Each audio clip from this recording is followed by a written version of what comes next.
क्यों कर रहे हैं वो? वहाँ पर परेशान कर रहे हैं ना, क्योंकि वो कम्युनिटी कम हो गई है, परेशान करेंगे। जहाँ जनसंख्या बढ़ेगी वो परेशान करेंगे, फिक्स है। अच्छा, तो पलायन करेंगे ही, तो उनको तो नागरिकता देनी पड़ेगी। ऐसे तो मतलब काफ़ी ज़्यादा मुस्लिम्स में भी मतलब काफ़ी ज़्यादा लोग हैं ऐसे, जैसे शिया सुन्नी हो गए, वहाँ पे भी तो उनके आपस में लड़ाई रहती है ना। वो अफगानिस्तान में काफ़ी ज़्यादा लोग परेशान रहते हैं, मुस्लिम भी है वो, तो मुस्लिम्स को क्यों नहीं दिया गया इसमें? मुस्लिम्स को क्यों नहीं? क्योंकि वहाँ पे भी तो मुस्लिम परेशान है, ये बोल रहे हैं ना। क्या सर, थोड़ा सा आगे माइक पे आएंगे। यहाँ पहले कम है क्या? 57 देश है, चले जाए वहाँ, क्या हो गया? यहीं शांति मिलेगी। 57 देश है भाई साहब की बात का जवाब दे रहा हूँ कि मुस्लिम को क्यों नहीं आने दे। हम ये नहीं कि नहीं आने दे रहे, या जो है उनको भगा रहे, कोई नहीं भगा रहा। लेकिन जो नए जो लेने हैं, जो प्रताड़ित उन्हीं को तो लेंगे, और तो बाकी भाइयों के तो 57 देश है, वहाँ चले जाए, कोई आफत थोड़ी आ रही है, क्या दिक्कत है? उसमें मुस्लिम्स को क्यों नहीं इंक्लूड किया हुआ? कब बोला कि मैं ना मुस्लिमों को नागरिकता नहीं दूंगा? मोदी जी ने बोला 2014 से पहले जो भी आए हैं उन सबको नागरिकता मिलेगी। जो मैच्योरिटी में जो तार कूद के नहीं आए ना उनको नागरिकता मिलेगी, जो तार के नीचे से आए ना उनको नागरिकता नहीं मिलेगी। देश में घुसपैठियों की 6.5 करोड़ जो बंदे जो बाहर से आए हैं उन्हें जाना भी है। म्यांमार, वर्मा से कई देशों जो बात होगी, गवर्नमेंट अपनी शर्तों पे उनको पैसे भी दिए जाएंगे इंडिया की तरफ से, उनको वहाँ बसाएंगे। वो यहाँ से भेजना भी है 6.5 करोड़ आदमी। आप उसको पढ़ लो, पूरा होमवर्क कर लो, आप सोचो। अच्छा, सवाल ये है, केजरीवाल का जो बयान आता है, कहते हैं मोदी सरकार सीए लागू करने के बाद अफगानिस्तान, बांग्लादेश या पाकिस्तान से जो हिंदू आ रहे हैं उनको यहाँ घर बना के देगी, रोजगार देगी। क्या यहाँ पे जनसंख्या कम है, उनको रोजगार दे?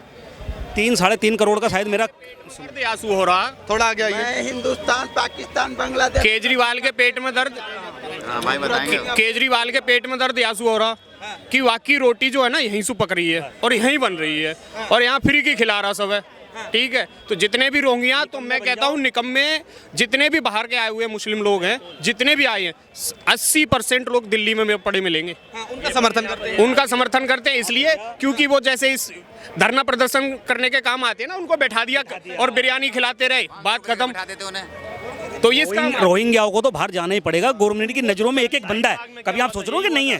गवर्नमेंट के पास एक आदमी का डाटा, मैं अगर यहाँ खड़ा हूँ तो गवर्नमेंट को सब पता है मैं कहाँ खड़ा हूँ, चाहे किसी वजह से भी खड़ा है, पता हो फोन की वजह से पता है, चाहे किसी वजह से पता है, चाहे कागजों की वजह से पता है, तो रोहिंग्याओं को तो बाहर जाना ही पड़ेगा भाई साहब। ओवैसी का एक ट्वीट आ जाता है कि अभी सीए लागू करा है, एनआरसी लागू कर देंगे, कि मुसलमानों को टारगेट करा जा रहा है। कोई नहीं जब कौन मार रहा है? आप मार रहे हो, मैं मार रहा हूँ?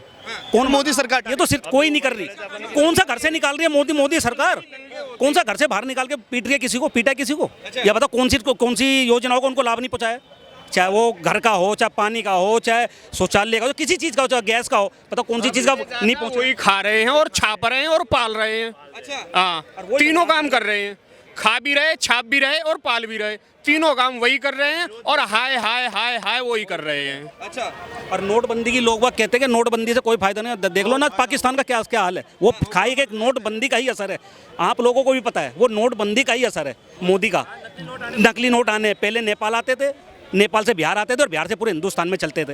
अच्छा, वो इतने नोट उन्होंने कागज हो गए वहाँ पे रद्दी हो गए नोटबंदी करते के साथ ही। क्या आप सोचो कि गवर्नमेंट का बेवकूफ़ है, पागल है क्या? गवर्नमेंट को सब पता है कहाँ क्या हो रहा है, आप भूल जाओ उस बात को। सब पता है गवर्नमेंट को। अब गवर्नमेंट की नज़रों में सब है, किसको बाहर भेजना और किसको अंदर लेना है, सब पता, वो करके छोड़ेगी। मतलब ममता बनर्जी का एक बयान आता है, कहते सीए जब हालत है जिनकी बात नाम ले रहे हो ना, ममता बनर्जी की, समझ लो आज समझ लो, हो सकता है हमारे देश से जुड़ा हुआ है भी या नहीं है, यही नहीं पता। पश्चिम बंगाल का तो वो आज वो हाल है कि हम उसके ऊपर कुछ बयान ही नहीं कर सकते। अच्छा, वहाँ क्या हाल है क्या नहीं, हो सकता वो 1-2 साल में देश से कट भी जाए वो, जो कश्मीर के हाल थे। बिल्कुल। अच्छा, देखो जिन लोगों ने घोटाले किए हैं, देखो जिन लोगों ने घोटाले किए हैं और जिन लोगों ने कानून के उल्लंघन किए हैं, देखो उनको तो दंडित किया जाएगा, क्योंकि उन्होंने कानून के साथ में छेड़खानी करी है। और ये प्रतीक का जो है, ये प्रमाण की आवश्यकता नहीं होती प्रतीक को, क्योंकि जो जितने भी हमारे राजनीतिक नेता जो कार्रवाई करते हैं, सब किसी न किसी मुद्दे को लेकर करते थे। तो ये मुद्दा पहले से चलवाया था भाई, राम मंदिर और मस्जिद। अब तो राम मंदिर बन चुका है, ठीक है ना, अब तो वाह भी हो चुकी है, अब कौन सा मुद्दा है ये बताइए? अब सीए का मुद्दा ले आए, तो ये तो भाई देखो, ये तो जाएंगे जितने भी उन्हें मैनिफेस्टो में था उनके, वो तो लागू करना ही था। अब ये कह लो कि उन्होंने एनआरसी भी है, एनआरसी इसके बाद आएगी ना, एनआरसी तो अभी कहीं नहीं रहे, वो नाम ही नहीं ले रहे। बताओ कहाँ नाम लिया गवर्नमेंट उसमें मुसलमानों को टारगेट किया जाएगा? कैसे एनआरसी को? भैया हमें समझा तो दो, हम भी, मैं ज्यादा पढ़ा लिखा हूँ, मैं भी 10वीं पढ़ा हूँ, तो मुझे भी समझा। वैसे कह रहे हैं बात कि मुसलमानों को टारगेट किया जाए, कौन लाएगा दादा बाबा? किस तरीके से टारगेट कैसे करेंगे? टारगेट कागज किसका किसका कागज मांग रहे हो? किसी का भी ये कागज बताओ कौन से मुहर्रम पे पत्थर फेंका गया हिंदू की तरफ से?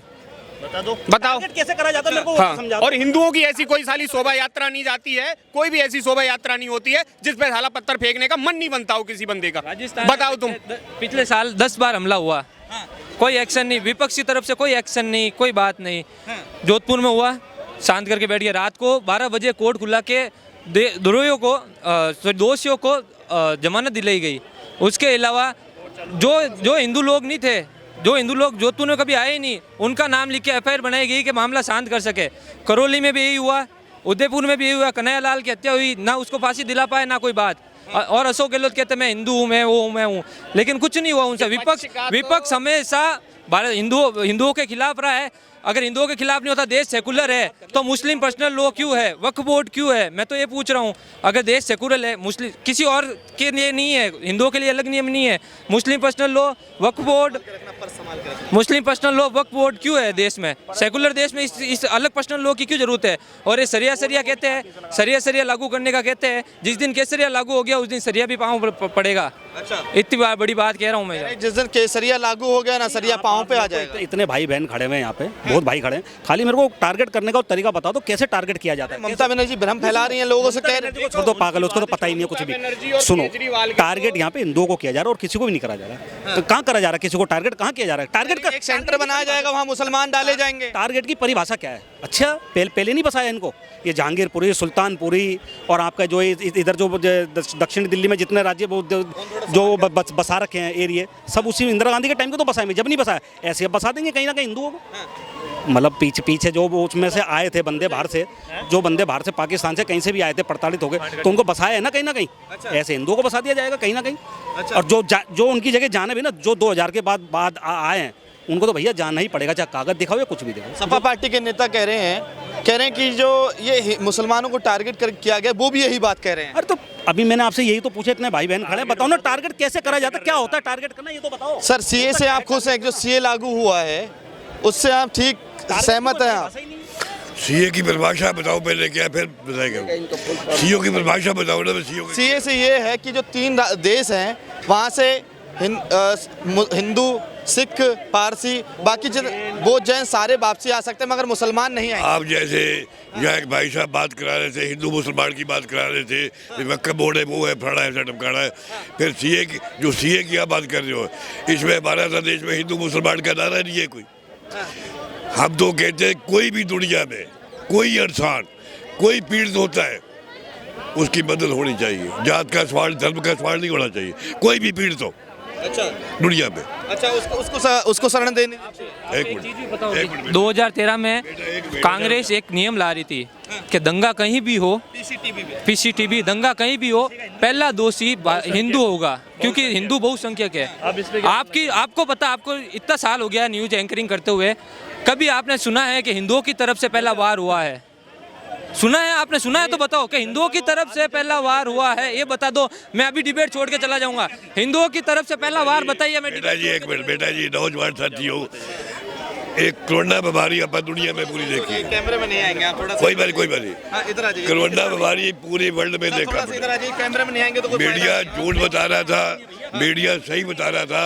मान लो मैंने आपके पिताजी की लाश लैल के भी तैयार नहीं हुआ, आपने देखा होगा मीडिया पे। किसी का भाई था, किसी का और था, ये मीडिया बता रहा था भी आप अपने पिताजी का, अपने भाई की या बहन की लाश लेने को तैयार नहीं हो। ऐसा हुआ कि नहीं हुआ? किस चीज का हुआ? एक मिनट हुआ था, 2008 में हुआ था, गफ्फार मार्केट में।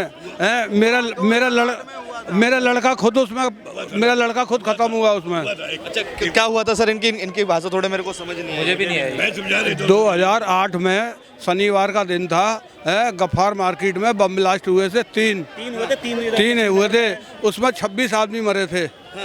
26 आदमी मरे थे। और 26 आदमी मरने के बाद और घायल भी कितने हुए थे,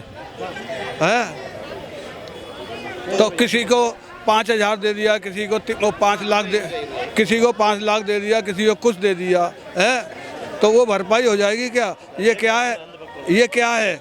बम ब्लास्ट भी एक राजनीतिक थी। ये तो किसकी सरकार थी उस समय? कांग्रेस की सरकार थी।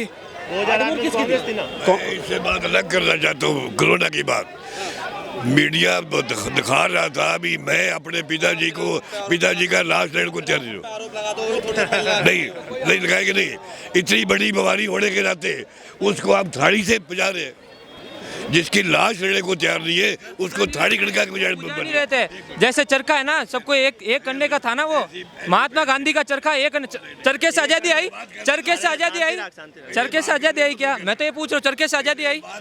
चरखे से नहीं, चरखा एक प्रतीक था, चरखा एक प्रतीक था, थाली भी एक प्रतीक थी, वो थाली भी एक प्रतीक थी। इतनी बड़ी बीमारी को ये थालियों के खड़काने से ये भाग जाएगा कोरोना के? मैं आपसे पूछना चाहता हूँ। वो हमारी बात, हम आपकी बात समझ गए। अब मैं देता हूँ इस बात को। मैं एक बात की जवाब सुन के जाना भाई, सुन के जाना, सुन के। इतनी बड़ी बीमारी थी, महामारी थी, कोई इलाज तो नहीं था ना उसको? हर आदमी घर में था, डिप्रेशन में था, परेशान था, घर से जाऊँ का लोग कर लिया लोगों ने अपने आप को। तो थोड़ा सा लोगों डिप्रेशन से निकालने के लिए कोई वो डॉक्टरी नहीं करी थी उन्होंने, कि ताली बजवाई थी या थाली बजवाई थी। वो उन्होंने वो करा था उन्होंने। हाँ, ये वो उसके लिए, सिर्फ इसके लिए कि कोई लोग बाग अपनी छतों पर आएँ, घर से बाहर निकलें, थोड़ा डिप्रेशन से निकले, इसलिए कोई उसको दवाई नहीं थी कि ठीक हो जाएंगे। इतना बड़ा देश है भैया, अगर उसको नहीं संभाला जाता तो शायद अभी तक भी लाशें रोड से सफा नहीं होती, जो हमारे देश का हाल था। जीडीपी गिरती। आज बताओ, आज हमारा देश कहाँ खड़ा है? कोई देख लो, अमेरिका देख लो, कोई देख लो, भारत के अलावा सबकी जीडीपी गिरी है।